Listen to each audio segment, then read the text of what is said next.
Bonne fête par anticipation de l'indépendance de la Guinée et hommage au président Ahmed Sékou Touré. Introduction. Mesdames et messieurs, chers camarades, aujourd'hui nous allons revenir sur un moment fondateur de l'histoire de notre nation, l'indépendance de la Guinée.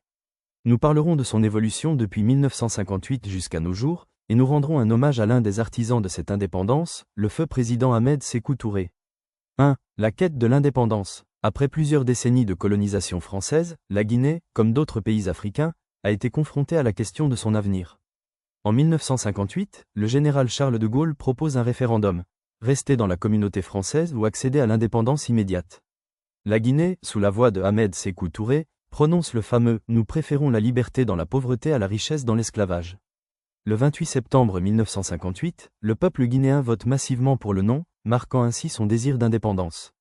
2. La proclamation de l'indépendance. Le 2 octobre 1958, la Guinée devient le premier pays francophone d'Afrique à proclamer son indépendance totale.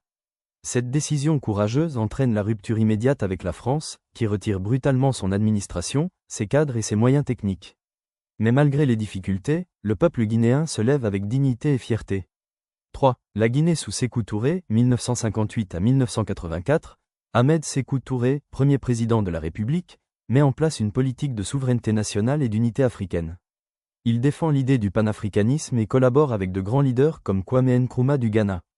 Sa gouvernance fut marquée par des réalisations importantes, la construction d'infrastructures, la valorisation de la culture guinéenne, la promotion de l'éducation et de la santé.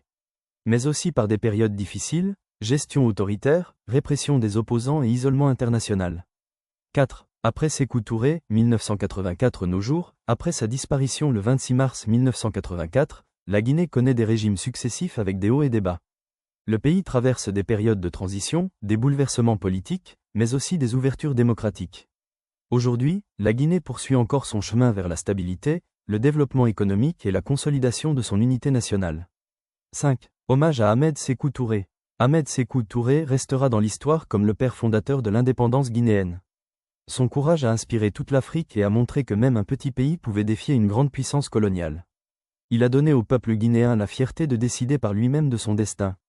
Rendre hommage à Sékou Touré, c'est honorer la mémoire d'un homme qui a osé dire non là où beaucoup hésitaient, et qui a ouvert la voie à l'émancipation africaine. Conclusion, avec Big Ali, de 1958 à nos jours, l'histoire de la Guinée nous enseigne une chose. L'indépendance n'est pas seulement un acquis, c'est une responsabilité. À nous, nouvelle génération, de continuer ce combat pour une Guinée unie, prospère et respectée. Merci d'avoir suivi cette leçon hommage. Vous êtes sur Big Ali, la plateforme qui valorise notre histoire et notre culture. N'oubliez pas de liker, commenter, partager cette vidéo et surtout de vous abonner pour ne rien rater des prochaines publications.